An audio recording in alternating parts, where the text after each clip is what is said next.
Years ago, a door opened.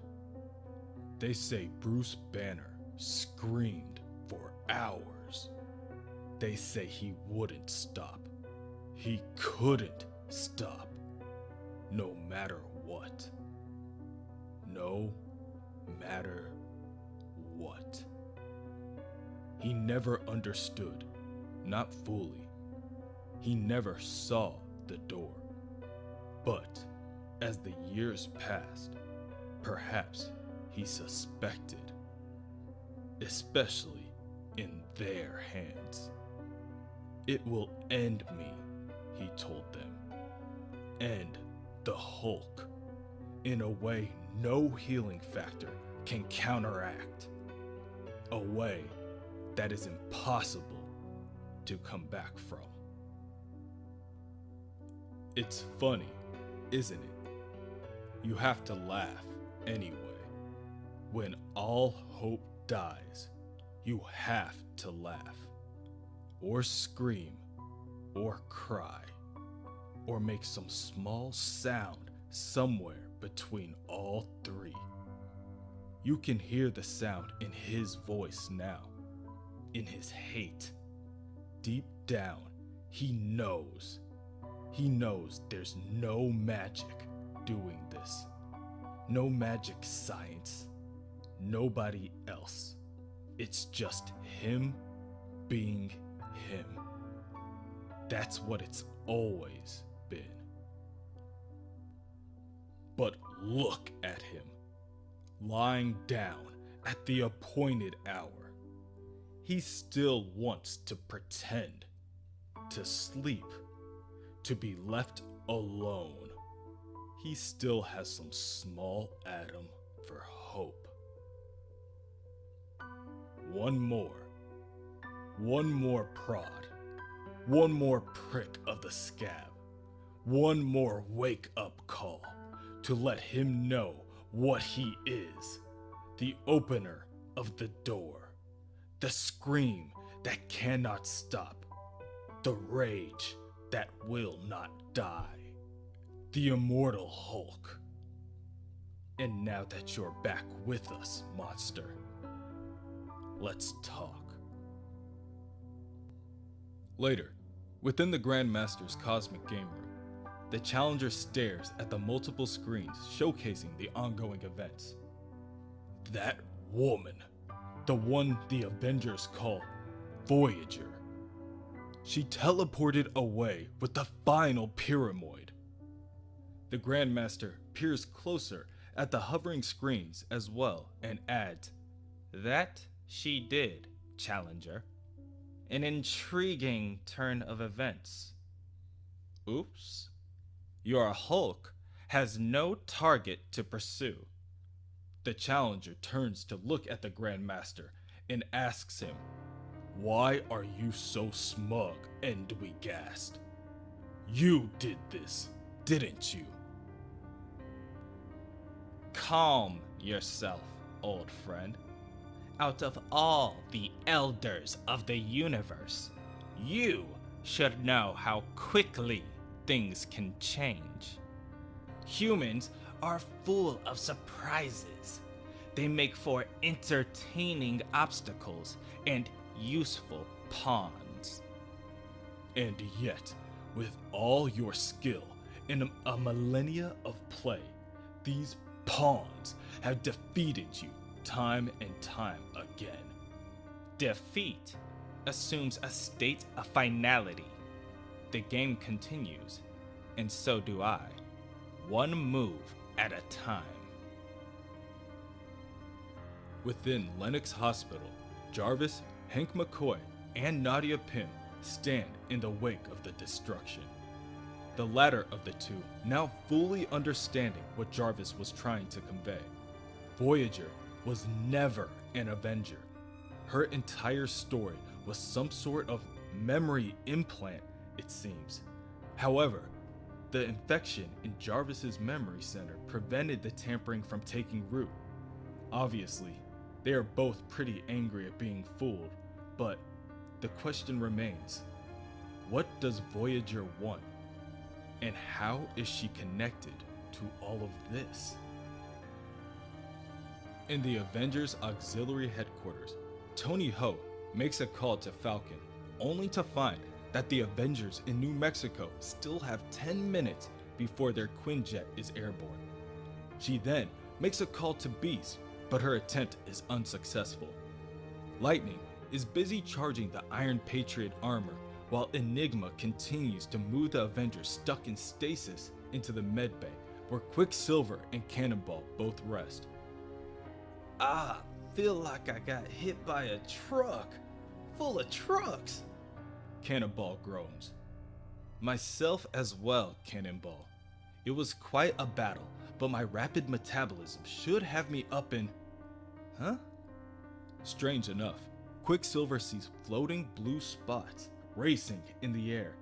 He rubs his eyes in confusion before he is distracted by the blaring of an alarm. What in tarnation? The Red Hulk exclaims as he draws his pistol. Tony explains that the cause of the alarm is some kind of energy disruption coming from the storage vault, and from the readings, it's Voyager. Voyager? What have you done? Lightning asks as the Avengers scramble to the other side of the base. She brought the cosmic doorstop to our doorstep is what? Tony Ho has a million questions for her as well. Most predominantly, why has the Voyager's skin turned blue? Without answering any of the questions asked, Voyager locks herself and the pyramoid inside the vault. She knows that in any game, there are the moves you see and the ones you don't. Her moves have always been hidden. Until now. She has to admit, even when it hurts, breaking the rules feels so good. She just needs some time. Time to rest. Time to think. Time to figure out her next move. For the record, it wasn't all a lie. She did her research. There really was a Professor Arthur Vector. She tied her story to his in case anyone thought to check her background. All part of the ruse she played to keep her identity secret. Everything depended on the Avengers being unaware of who her true father is. Her father always tells her that it's all about the honor of the game. That the Grandmaster never cheats. He forgets that she's been watching his every move since she was a girl. Together, they traveled the cosmos. They gambled on supernovas as they raced towards extinction. They won entire planets so that she might end their wars or protect them from Galactus. To the Grandmaster, it was all about the contest. The winnings he used to leave her. But she doesn't know what's going to happen this time. This time, he gave her the powers of teleportation, yes, but not just the ability to move through space, the power to move through memories themselves and settle after images they're unquestioned. Voyager was to be her father's secret advantage in this game. He needed her someplace where she could participate in the game while going unnoticed by his challenger. Someplace where she'd be lost in a sea of playing pieces, while positioning them to help her father. But she is sure that even he is lost now, surprised that she is changing her position on the board. Admittedly, she is tired of being, as the locals say, his ace in the hole. Every time he wins, she gets shuffled away. He used to tease that someday she would be experienced enough to beat even him. Well, father, she asks. Now, who's playing who? In the game room, the challenger boasts. Ha! Try as she might, Voyager did not go far. It seems not, says the Grandmaster, before he mumbles to himself. A poor stratagem on her part. The challenger sends out a mental order instructing the Hulk to go forth and let nothing stop him before he returns his attention to his old friend. Where is your bravado now, Endwi? Do you really think your lethal legion can defeat the Hulk? The Grandmaster keeps his eyes stuck on the screen in front of him and comments, We shall see, won't we? In the air, someplace over Middle America, the last of the Lethal Legion's defense, Captain Glory and Mentacle soar to the location of the last pyramoid. Captain Glory states, There's no point in running, Mentacle.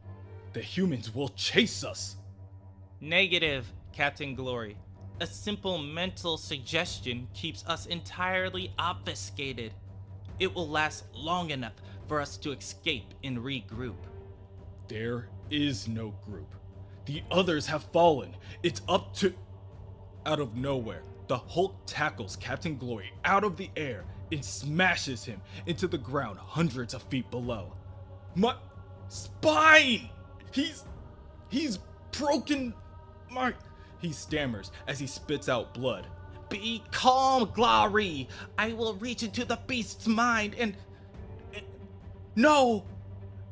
What follows next is a deafening scream in terror that causes even the Grandmaster to avert his eyes from the screen.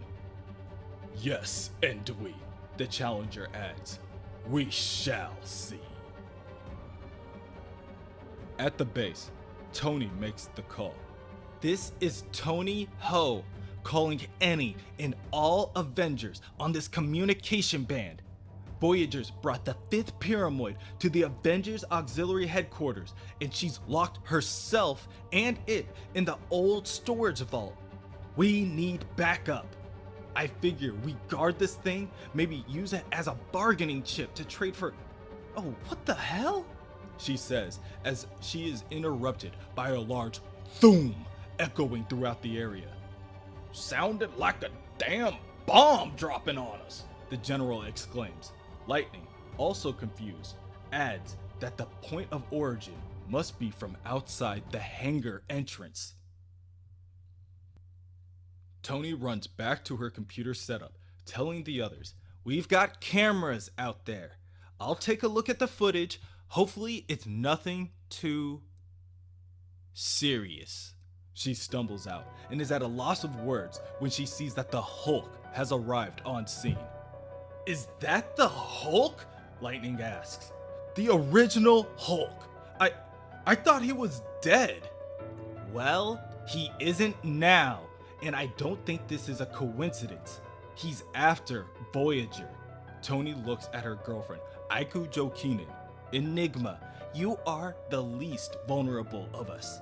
Take point, but stay phased, okay? Please, don't get hurt.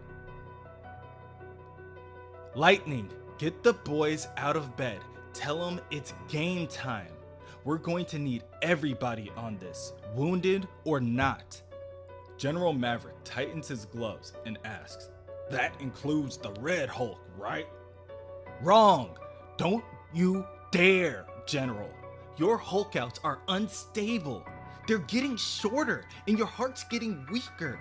You could die. Against him, you will die. The Red Hulk on his best day couldn't beat Banner. The General stops Tony mid-sentence and starts up his hour of power, saying, Maybe, but together, I think you and I got something better. At the front of the headquarters, the Hulk begins to beat the door down. Before she left, Enigma promised Tony that she would be careful, but this may be a situation outside her control.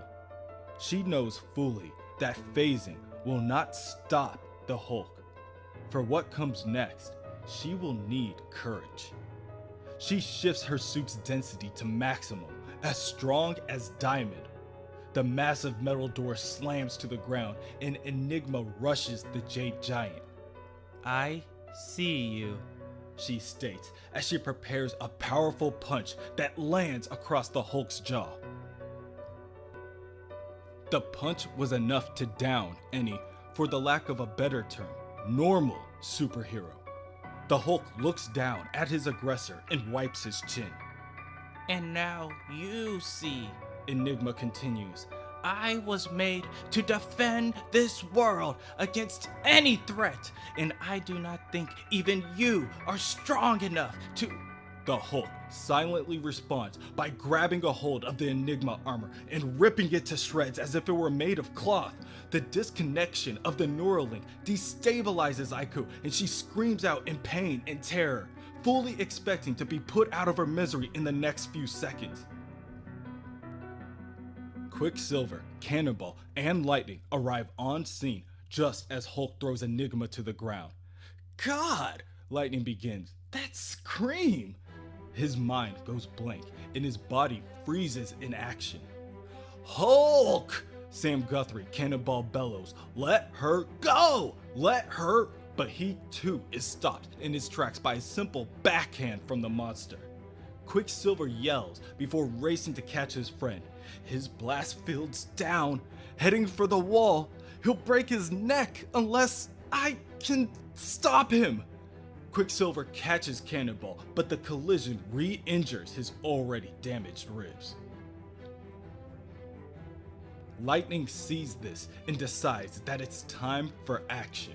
He charges up even more power than he ever has before. Then it's you and me, he tells the Hulk. I didn't want to do this, but I can't take chances, not with every Avenger's lives. So, even if this kills you, you're getting it all. Everything I have in one blast. Everything! Everything. Everything I had. How? Lightning lets out every ounce of energy into his surprise. The Hulk remains unfazed. Now, too weak to even stand, Lightning collapses under his own weight right at the foot of the Jade Giant. Still, the Hulk doesn't make a sound. He just watches. That is, until he hears a voice from behind him demanding, "Get the hell away from them!" The Hulk turns around with a scowl on his face, only to see General Maverick. "Oh, yeah, you're in trouble now, you dadgum son of a gun, 'cause here comes the Iron Hulk! God bless America."